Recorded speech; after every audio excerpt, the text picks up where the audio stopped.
I think I'm living my dream creative life at a moment yesterday where I think just a mix of different things, some nerves about some different things on the horizon, decisions to make, and that mixed with I think my ambition and impatience, wanting to keep improving and progress, make more money even.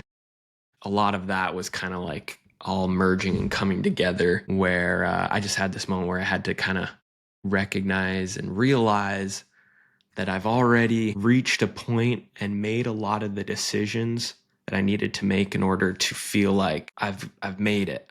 I'm living the creative career that I dreamed of, the life that I wanted to live from the beginning. I've just had that itch for the longest time working full time for ad agencies. I knew I wanted to be patient and get experience, get professional experience, learn from others, but I've always had that itch that I wanted to work for myself. And I think it's hard to sometimes decipher between whether that itch is, an itch to just have something different and the grass is greener in a different scenario. You get working your full-time job, your 9 to 5 or your 9 to 9 in a lot of situations, especially in advertising, where you just think like, oh, if I did this, life's going to be better. Or if I did this, the grass is going to be greener. But I think the most consistent thing from my first junior job where I knew I wasn't ready for it to my last job where the stars aligned and I was ready to make the jump, that itch never left. I wanted to work for myself. And the last half a year of being on my own, there's other things that make me impatient and wanting to look to the future instead of living in the present. But that itch isn't there to be working for myself.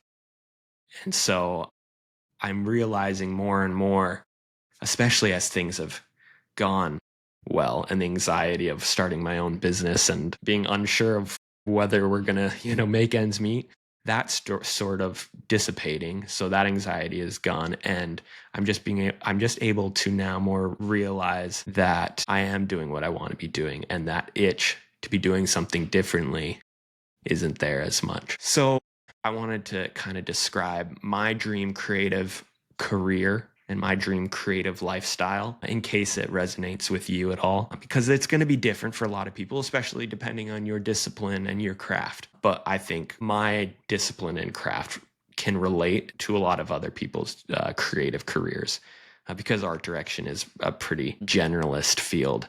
I know what it's like to be an editor, a designer, and a filmmaker, like a lot of different things. I think this also sort of hit me after, I went on a month and a half vacation, basically. I've never been able to do that. And I told myself I'd try to work a little bit while my family and I, my wife and my kid, we were road tripping around the West Coast, visiting family in different states and up in Canada. Vacation for a month and a half, that was always a dream of mine. I've hated having a limit on how much time I could take off and that anxiety of like, oh, if I take more time off, that means I only have this much time left. And who knows, what if I'm going to be burnt out and I need that time later? Or like all the time gets taken up with trips to see family. What about time for ourselves and different things? So that's been a dream, is to be able to say, I can take time off as long as I want. And it's different working for myself where you take time off and that time is now not being spent trying to make more money. But I think my situation and what I've been able to do, even in such a short amount of time, has made that anxiety a little bit less because of the fact that there's a little bit of variety to the kind of work that I can do. So some of it I can do while we're vacationing. I took a lot of phone calls while we were visiting family because it was a month and a half. So it'd be like we're sitting around for a week in one place and we could sit on our laptops or, while my kid was sleeping, we could do different things. So I did progress a little bit, but I definitely didn't make much money over a month and a half of vacation. But that part, being able to take time off whenever I want, and at least be in control of that, decide that, yeah, I can take a month and a half off and we'll be fine. That has been a big part of my dream creative career life. I think another reason why I quit and why being full time isn't the dream for me is seeing some of the leaders that I had, especially ones that I even looked up to, knowing that the CDs and ECDs that I worked underneath, they weren't necessarily living the life I wanted to live. A lot of them I admire a lot, and this isn't all of them, but some of them, man, they worked so hard and worked not just hard within a 9 to 5, but they just worked long hours. They worked past their 9 to 5 and they worked weekends, and the constant anxiety of different things. I knew I didn't want to have that. I think I excel in corporate environments just because I can be diplomatic and nice. And so I think I could have continued on. And maybe that's further down in the future when we have teenagers or something. I don't know. But they didn't necessarily have more vacation, at least not a lot more, maybe like an extra 5 days or something like that. And their ability to work on what they want when they want wasn't necessarily more flexible than what I have now. They had managers, they had leadership telling them what to do, even when they're making a ton of money. So I think, being on my own, that has been a big part of my dream creative career life. And I'll tell you a couple of the characteristics that I've found being on my own that just make me I'm not always satisfied, but I should be. I should be pretty satisfied. And money is not the main one. I'll tell you the most important thing as a creative is creative control, creative freedom. And that comes in waves, but it's up to me. It's my fault if I sign myself up for something that isn't fulfilling or that is making me miserable. And that's what I'm really loving about my career right now is I have creative control. I can say yes to a freelance contract and know that the contract is 1 to 2 months. And by the end of that time period, maybe it's only a week, maybe it's 2 weeks. I know that I've signed myself up for that, but there's an end in sight. And then there's also the creative freedom. I am the head of my business. If I'm working directly with a brand for content, for more of the content creator side of my business, I'm the one who gets to pitch them the ideas, and I have complete creative control there. And then I also have the freedom to pursue other projects, to pursue proactive things that might lead to other business streams or products or different things like that. We already mentioned the amount of time that's under my own control, but that's another big thing is the time and lifestyle control. I don't have to show up to work at 9 a.m. if I don't want to. A lot of times my work time lately has been spending time with the family until like 10 or 10:30, and then starting work at like 11 a.m., working for like an hour, going up for lunch, and then when my kid goes to sleep for his afternoon nap, working from the afternoon until dinner time. So it's been like a lot shorter. And then on days where I feel like I need to get a little bit more done, once he goes to bed, I'll put in like another quick hour and a half, and then spend some time with my wife and watch a show or something. So I really like that. I really like that I can choose when to work and when is going to work best with our lifestyle. And being able to switch that up, maybe in a couple weeks, we find that we just need to be more, I don't know, working more in the mornings. I'm not necessarily a morning person, but trying to figure all that out.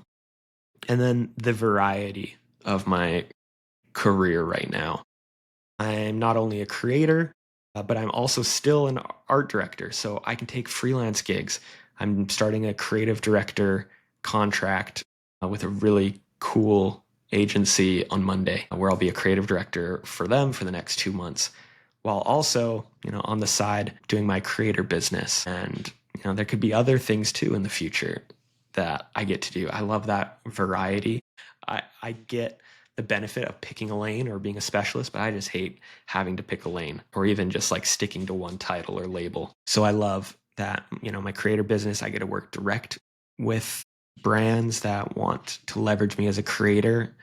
And then I also get to work as a freelance art director or creative director. There's also a big aspect of feeling like some of my creative skills and my craft skills have started to atrophy a little bit, in that as an art director and as I moved up, I started to get less hands-on with certain things. I've always been hands on, and regardless of whether you're an art director, designer, or a creative director, everyone's hands on to an extent. So I always have to like sort of caveat that. But I became more focused on the leadership over a campaign and trying to build those skill sets instead of necessarily building like my craft skill sets. And I've always loved photography and always loved video, and my animation skills were what got me in the door as a junior art director, because I had a lot of these different sort of making skills and content skills. But yeah, as you slowly move up the ladder,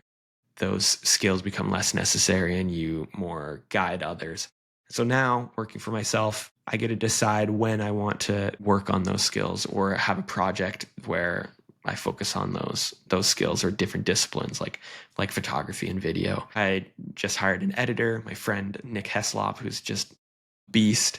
And so I still get to work with others and collaborate with others where I can be an art director or creative director and kind of, guide that work or direct that work because I've got him contracting with me. And as a freelancer, I'll be doing a lot of everything, where sometimes I'll just need to be, this hired gun hands making things for other people, a resource for other people, and also in other situations being more of a creative director mentor. So, man, there's just a lot of variety. And when you have a lot of different disciplines and hobbies, there's can be the downsides of pulling those into your profession and making money from those things. I think animation for me has been one where I've tried to keep it just a hobby, and I pull it into my art direction work in that, you know, my knowledge of animation and motion design has been really helpful. But because I know I'm not like that great of an animator and motion designer, at least like I don't do it enough hours to be just like a beast at it. I feel like it's best for me to keep it as something that I love and I do on the side, and I sprinkle into my work and into the things that I do. So I get that, you might be listening to this and thinking like, yeah, well, I want to keep a lot of those things as not a part of my profession. But I don't know. I get to decide that. I get to decide when to, photography, I haven't really pulled into my content. I haven't really done a lot of shooting as like hands-on photographer in my art direction work. But, I can decide like I just use the skill set of my eye and my taste, or maybe I want to start getting more into production and find some clients who will hire me as a photographer for things. We'll see. I get to decide that. And so, I don't know, creative control, creative freedom, time and lifestyle control. Those are some big aspects for me of a dream creative life. And I haven't talked about money at all with any of this. We can talk about money, and I'm a pretty open book when people talk to me, usually one-on-one. But I didn't think I could make more as a freelancer and independent creative than I could working at my previous job at Amazon, because that job was just such a unique position. Any sort of in-house tech related job, you're going to have an opportunity to make a lot of money as a creative, where those creative roles and disciplines, a designer, art director, or creative director, even if you worked within an agency, it's really hard to make that same kind of money. But this year, working for myself, I think there's a possibility that I could make the exact same amount, maybe more, maybe less. Kind of depends on my work ethic and how much I really want to grind and how many months off I take for vacations and things like that. But I've been surprised that we'll be fine. We've made some different sacrifices and kind of compromises and concessions with our lifestyle right now, just to try to keep things really conservative in my first year of work. Like, it's really hard to guesstimate how much health insurance is going to cost, how much housing is going to be, and how much tax is going to be, and stuff like that. But I learned when I was working at Amazon that money is not the thing that makes me happy at all. In fact, my last year was the most I've ever made, and I wasn't miserable, but I just had that itch and it never left, that I wanted to be working for myself, and getting texts from my wife that I was missing some of my son's fun moments and him, them seeing pictures and videos of them laughing and just wishing I was at home, or just had the just had the freedom to like run upstairs and go see what they were up to. That meant more to me. And I'm glad I was patient and I worked hard, working full time so I could learn and soak in as much as I could from the really talented creatives that I got to work around. It was also what we needed in that time of our life where we were paying off a ton of student loans and really pinching and budgeting so that we could try to get out of debt. But now I just think I'm having this conversation and felt like recording it because, yes, there's still a lot more that I want to achieve. And it's hard to say that I'm satisfied. I don't know if I'll ever want to stop and just be perfectly satisfied. I think that's the fun of all of this and the fun of careers is finding things that you want to just keep going and going and going. But to an extent, I have to remind myself that I'm pretty satisfied with the decisions I've made to bet on myself and to do all of this because yes, there's a lot I want to achieve, but I'm doing it and I'm on the path I want to be at. Got a lot to figure out. This next little bit, it's going to be, I think, going to be pretty exciting to figure out where I take my content as I bring on more people to help and figuring out, how big I want to make things, not necessarily like headcount wise, but just how far I want to take it while also balancing it with the lifestyle me and my family we want to live. So yeah, I hope this was helpful. I have a lot of other videos scripted and planned for this YouTube channel, and I thought my comeback after taking a few months off and not really focusing on YouTube as much would be some of those videos a little bit more scripted out and a little bit more planned where I can hopefully help anyone who's interested in art direction, creative marketing, branding, and creative direction, help be a resource, be you figure out what you want to do in your creative career. So you just don't want you to have to spend thousands and thousands of dollars on schools and portfolio schools that might not be useful. But yeah, I just wanted to test in this new setup, new lighting. Hard to figure out. I'm in a basement, no windows. So that can be good because the lighting will always be consistent, but I also am trying to make do with the lighting and camera equipment that I have without spending too much. I'm trying to just be really conservative and budget conscious, but I think it's starting to look good. It's not like I have the most unique and cool art directed set. I just like an IKEA shelf back there, but that'll come. That'll come over time. We've been so transient and we've lived in so many apartments, like 1 year here, 2 years here. Like we hardly ever live anywhere for longer than a year or two. So it's been hard to really like buy things for a specific space, but that'll come. And that's it. I hope this has been helpful to even hear some unfiltered thoughts on what I value in my creative career and what I'm trying to build in my creative life here. Let me know topics or questions that you might have. I'm truly such an open book. There's videos that I've covered in the past that I'm probably going to, take new stabs at, talking about art direction, talking about how to get into art direction, things where I'm just refining my recommendations and the guidance that I would give to anyone who wants to pursue this. And I definitely, don't want anyone to think that you have to do exactly what I'm doing. But I hope the way that I've been talking about certain values and principles, you can take what feels right to you and you can apply to your unique circumstance. Maybe you're not the introvert that I am. Maybe corporate life feels better for you.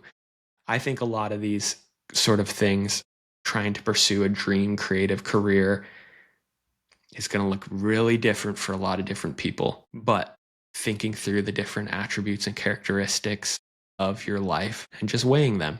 Creative control, is that important to you? Creative freedom, time freedom, is that important to you? Variety, money, I'd say for most people, money to a certain extent has got to be one of the top priorities because none of us want to be starving artists. But then once you get to a point, then you sort of, sideline that.